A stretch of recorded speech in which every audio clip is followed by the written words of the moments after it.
Alright, starting off this Mega May month, we've got Code Bunny. It was created by Team 7 Star, and I was given a review copy just for full disclosure. So I'll start off with my two biggest critiques right now. 1, it's not on Steam, yet. And 2, I want more. This game is short but really good.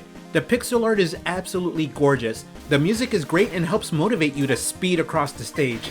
The controls are snappy and satisfying, and once you understand how to get the flow of your character moving, the speed is amazing and can make you feel like a professional speedrunner. When you start, you get the option to play as one of two different characters. First, we have Hazel, the sword user. Her technique is to mark targets with a projectile, reminiscent of Azure Striker Gunvolt. You can then lunge towards them, having Hazel dash at high speeds and even gain some verticality through a double hop. Get it? Hop. That verticality is important because once you get a grasp on this attack, the fun becomes learning how to chain these lunges across the stage. Hazel's also got a 4/ combo when on the ground, and she can parry oncoming attacks, which also marks targets to get another lunge chain going. Hazel is also the harder of the two options. As you get a combo going, her karma increases. This increases damage to not only the target, which is good for bosses, but also to Hazel herself. So there's a risky balancing act that makes you stop and think, do you really want to keep that combo going? Of course you do! Then you have Axel, the girly looking bunny. Hey, she said it, not me. Axel's unique in that he skates across the stage and attacks with kicks. He can also unleash his inner Tasmanian devil and spin across the stage. His pirouette technique has him bounce off enemies, and to help keep the momentum going, he can stomp down on enemies and bounce off them this way so he can keep the spin dashing going. As he attacks enemies, he also fills up a meter. It's multifunctional. If you take damage, then the meter itself absorbs it instead. But if you fill it up, then you can perform even more attacks, like drop kicks, comet dashes, and even a comet uppercut. Axel's clearly intended for beginner play, but it's funny how despite him being easier to use and beat the game with, he's also, in my opinion, harder to speedrun with because of how his spin attacks work. Which is the opposite issue I had with Hazel. She's really easy to speed across the stage, so they really balance the two characters nicely. You also have the option to play classic mode for instant action, or story mode. They each have small changes and one unique stage related to their own stories. What I love about the level design is that it has layers to it. You have the casual option where you can just stick to the bottom of the stage and play just fine going through with basic attacks and a simple understanding of the controls. But as you get better, you can aim even higher. Literally, because I mean the upper paths, which can only be traversed when you nail down the character's gameplay. Then finally, there's the speedrunning mentality, where you not only understand the stage layout, but keep enemy placement in mind, since they're used to help Hazel and Axel speed across the stage. So it's really sad that the game is short, but every platform and enemy placement is well thought out to create these incredibly beautiful and aesthetically pleasing levels. Mwah, this is just bliss right here. I don't think there's any shame in a game for being short and sweet, but I know that's a concern for some people, and I'm not going to sugarcoat it because the game is sweet enough. But still, it is only 6 stages and 6 boss fights. Oh, and the boss fights are fun. They can really become Touhou-esque and put up a great challenge at first. And as you get better, you can flex on the bosses and beat them in record time.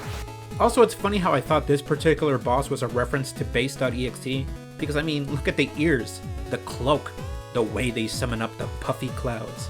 Also funny that I assumed Hazel and Axel's designs were homages to X and Zero. I mean, a sword-wielding blondie who's tough on the job, and a boy in blue who opts to talk things out instead. It turned out to be a coincidence, but hey, inspiration is a funny little seed that sprouts as you grow older, you know? Or that's just me looking for connections where there is none.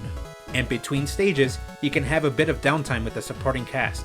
Hazel and Axel work for a company known as Lagos Hyperbolics. So you chill in HQ after each stage, and the chats are optional and selectable before you go out for another mission. And these talks are good little intermissions. It can range from world-building dialogues to more cozy slice-of-life ribbing between co-workers, you know? I love the crewmates too. They bounce off the standoffish Hazel pretty well in my opinion, and they also bully poor Axel, but affectionately, you know? I want to get into more details about the story, but that treads into spoiler territory. For now, I can say that the two are testing out these experimental suits that give you these platforming powers, and it's also up to Hazel and Axel to stop Mad Bunny, a group of angry rabbits who are causing mayhem for some unknown reasons. There are some twists and turns in their respective stories, and each boss you face drops just a little bit more lore. And despite the short length of the game, there are some fun changes to the status quo. And also a really cute way to resolve a certain boss fight when playing as Axel too. And that final boss, it's so amazing. As I write the script, and probably while I'm voicing it too, yeah, I have the itch to refight it because it's just an exhilarating fight, you know? But yeah, a lot of first-time forays into gaming usually have the devs stumble in one way or another, like some odd choices in game design, or questionable difficulty, and maybe even some awkward story beats. But honestly, Code Bunny feels like a perfect first step in the right direction for a new IP. I know the game is short enough for a good enough gamer to beat it in a single evening with both characters, but for $10 on itch.io, that will be one sweet ass evening. And this game will probably have you coming back for more, and if you do play it again, you'll probably get better and you'll learn to appreciate the depth of the design of this game even more. And the time I spent with it was blissful, and I even spent more time improving my playthroughs, not for this review but because I wanted to. Also, I see that little Easter egg, I'll be covering that soon. Oh, and while we're waiting for it to be released on Steam, there is more content patches along the way, like a speedrun mode, and some new attacks to unlock. And I know, the fact that it's not on Steam will be a deal breaker for some people, but if you buy it on the itch.io page and looking at the comments, it looks like you can request for a Steam key for when the time comes when it finally does come out on Steam. Also, just an FYI, I did test this game on a Steam Deck and beat it multiple times on there too. It worked flawlessly, but the only thing to keep in mind is that in the skills menu there is a video example, and because the Steam Deck runs on a Linux system, that video breaks, which is a common issue across all other titles too. Oh, hi. But yeah, that's it for this Mega May review. I've linked the store page for Code Bunny on itch.io in the description below, and when it comes out to Steam, I'll be sure to include it with an update. I really do hope you guys give it a try because every individual purchase will help. But yeah, thank you for watching. See you next time.